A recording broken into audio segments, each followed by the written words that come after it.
Hello दोस्तों, क्या आप बोर्ड एग्ज़ाम की तैयारी कर रहे हैं? तो मैं आपकी बोर्ड एग्ज़ाम की तैयारी मात्र 2 मिनट में, हर एक चैप्टर में 2 मिनट समय देंगे तो आपकी बोर्ड एग्ज़ाम की तैयारी हम आराम से आपका करा सकते हैं। पहला चैप्टर है ए लेटर टू गॉड। इस चैप्टर की हम मात्र आपको 2 मिनट में तैयारी करके दिखाएँगे। 2 मिनट समय दीजिए। मात्र 3 स्टेप में हम लोग सीखेंगे। पहला स्टेप क्या है? The crisis. क्राइसिस का मतलब होता है संकट। Lencho hard working farmer. Lencho एक कठिन परिश्रम करने वाला किसान है। नीड्स रैन, उसकी बारिश की आवश्यकता होती है। जो भी किसान होते हैं उसकी खेती करने के लिए बारिश की आवश्यकता पड़ती है। बारिश आती है। गेट हेल स्टॉर्म, और बारिश जो होती है कुछ ही पल में बदल जाता है ओले में। हेल स्टॉर्म का मतलब होता है ओला। क्रॉप रिउंड, जो फसल होती है, क्रॉप मतलब होता है फसल, रिउंड मतलब होता है बर्बाद होना। जो फसल होती है वो पूरे तरह से क्या हो जाती है? बर्बाद हो जाती है। फील्ड वाइट लाइक सॉल्ट, यानी जो खेत होता है वह पूरे तरह से वाइट हो जाता है, जैसे साल्ट दिखता है सफ़ेद, उस तरह से वो पूरे तरह से पूरी खेत क्या हो जाती है? वाइट हो जाती है, सफ़ेद हो जाती है। दूसरा हम लोग का है द एक्शन। जब उसके पास संकट आता है तो वह क्या करता है उससे उभरने के लिए? वह एक्शन हो गया उसका। और एक्शन में हम लोग जानेंगे एब्सोल्यूट फैथ इन गॉड, यानी जो लेंचो था वो भगवान में बहुत ज़्यादा आस्था रखता था, विश्वास रखता था कि भगवान हमको इस मुसीबत से क्या कर लेंगे? बचा लेंगे। क्या करता है? राइट लेटर फॉर 100 पेसेस, भगवान को पत्र लिखता है और 100 पेसेस मांगता है उनसे।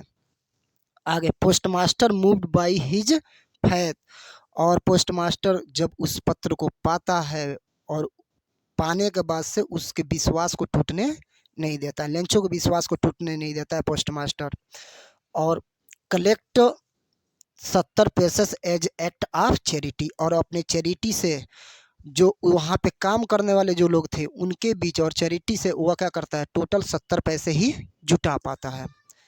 फिर उसके बाद से आयरनी। आयरनी शब्द हमेशा याद रखे रहिएगा। आयरनी वहाँ इस्तेमाल किया जाता है जहाँ विडंबना हो, यानी जैसा हम लोग सोचें वैसा न हो, तब वहाँ वह शब्द आती है आयरनी में। आयरनी बहुत बार बोर्ड एग्जाम में पूछी जाती है, तो इस पे ज़रूर ध्यान दीजिएगा। Lencho received money. लेंचो जो पैसे को क्या करता है? रिसीव करता है, और नो सरप्राइज, बिल्कुल भी सरप्राइज नहीं होता है। उसको लगता ही नहीं है कि भगवान हमको हेल्प किए हैं। उसको ये लगता है कि भगवान मतलब उनकी ज़िम्मेदारी है, वो तो हमको देना चाहिए। उसको बिल्कुल भी अचंभित नहीं होता है कि भगवान ने हमारे लिए पैसा भेजा है। इस बात को लेकर बिल्कुल भी चिंतित नहीं रहता है, ना चिंता जताता है। ओनली एंगर, क्रोधित हो जाता है। मनी इज लेस, पैसे क्यों? क्योंकि पैसे क्या था? कम था, इसलिए वो क्या हो जाता है? क्रोधित हो जाता है। और राइट अगेन लेटर, वो दोबारा क्या करता है? पत्र लिखता है। और calls post office staff a bunch of group, यानी जो पोस्ट ऑफिस के जितने भी स्टाफ हैं वो पूरे के पूरे क्या हैं? बेईमान हैं। और इस तरह से वह क्या करता है? वो दोबारा पत्र में जिक्र करता है। और आपको अच्छा लगा है तो लाइक कीजिए, फॉलो कीजिए, सब्सक्राइब कीजिए, और आपका भाई आपको पूरे तरह से पूरे बोर्ड एग्ज़ाम की तैयारी कराएंगे।